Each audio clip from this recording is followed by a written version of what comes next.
দেখুন, এ বলে আমায় দেখ, ও বলে আমায় দেখ। এই খানিকক্ষণ পরেই আপনাদের দেখাবো জ্যোতিপ্রিয় মল্লিক, তিনি বলছেন শুভেন্দু অধিকারী কত মহান সংগঠক এবং পাঁচটা জেলার দায়িত্বে ছিলেন তৃণমূলে, এবং শিশির অধিকারীকে তিনি নাকি দাদা বলে ডাকেন বালু। এই একটার পর একটা কথা, ফিলার আমি জানি না।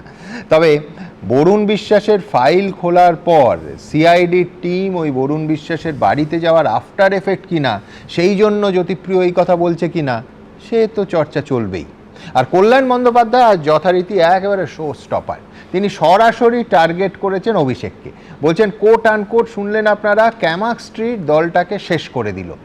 আজ 14ই জুলাই, 21শে জুলাই যে অভিষেক বন্দ্যোপাধ্যায় মঞ্চ আলো করতেন, আজ কালীঘাট তৃণমূলে থেকে এই রবীন্দ্রনাথ ঘোষ কিংবা বিকাশ রায়চৌধুরীদের মতো কালীঘাট তৃণমূল থেকে বেরিয়ে গিয়ে নয়, কালীঘাট তৃণমূলে থেকে 21শে জুলাই 7 দিন আগে অভিষেককে টার্গেট করলেন কল্যাণ বন্দ্যোপাধ্যায়। কোথায় যাচ্ছে পরিস্থিতি, রাজাগোপালদা? তুমি সুমন বালুর কথা বললে, হঠাৎ দেখা যাচ্ছে যে শুভেন্দু অধিকারীকে প্রশংসা করেছে। আমার মনে পড়ছে আলেকজান্ডার পোপ একটা বিখ্যাত উক্তি আছে, আনডিজার্ভ প্রেইজ ইজ এ স্ক্যান্ডাল। হঠাৎ কারোর প্রশংসা একটা কলঙ্কজনক ব্যাপার। তো এখন সেই জিনিসটা দেখছি সব তৃণমূল নেতাদের মধ্যে, ব্যতিক্রম একমাত্র দেখছি যে অনির্বাণ মারকুটে সেই অবস্থায় রেখে দিয়েছে। ভাবছি কোন দিন তৃণমূল আবার পতাকা তুলবে, বড় হবে। যাই হোক, ওকে আমি শুভেচ্ছা জানাই। কিন্তু যে প্রশ্নটা তুমি যেটা করেছো, যে তৃণমূলের যে সত্যিকারের হাজারটা স্ক্যান্ডাল, 21শে জুলাইয়ের একটা যে স্ক্যান্ডাল, এটা আজকে কিন্তু তোমার পরিষ্কার করে দিলে। টিএন সেশন কিন্তু দিনের পর দিন কিন্তু 93-এর ওই জুলাইয়ের আগে কিন্তু বলছিল যে নির্বাচনী সংস্কার প্রয়োজন। আমি জানি না কতজন মানুষের মনে আছে 1992 সালে, এখন এসআইআর নিয়ে লোকে চাচাচ্ছে, স্পেশাল ইন্টেন্সিভ রিভিশন উনি কিন্তু অ্যানাউন্স করেছিলেন 1992-তে।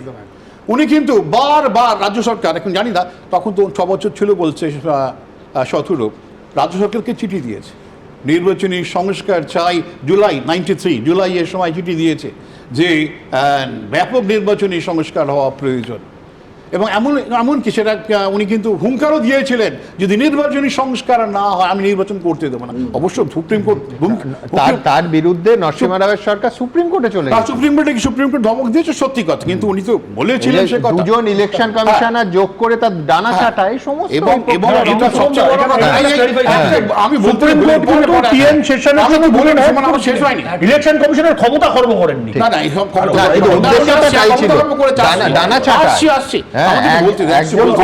তার সঙ্গে দুজন জুড়লে ডানা ছাটাই হয়। এই যে এপিক কার্ডের ঘোষণা হলো 28শে আগস্ট 1993, 28শে আগস্ট 1993 এপিক কার্ড ঘোষণা হলো, এবং উড়িষ্যা এবং হরিয়ানাতে পাইলট প্রজেক্ট চালু হলো।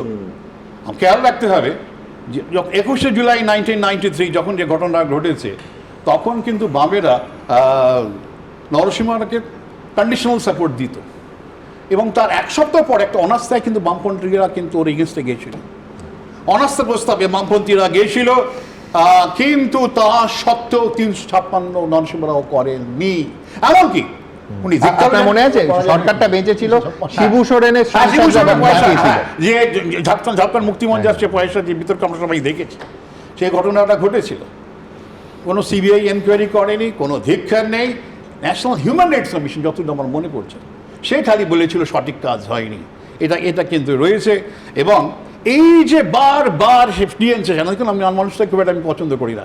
97 সালে আপনারা জানেন প্রেসিডেন্ট কে নারায়ণের বিরুদ্ধে নির্বাচনে উনি দাঁড়িয়েছিলেন, 5% ভোট পেয়েছিলেন। জনপ্রিয়তা কোন জায়গায় ছিল আমরা সবাই জানি। শিবসেনাই ওকে প্রমোট করেছিল।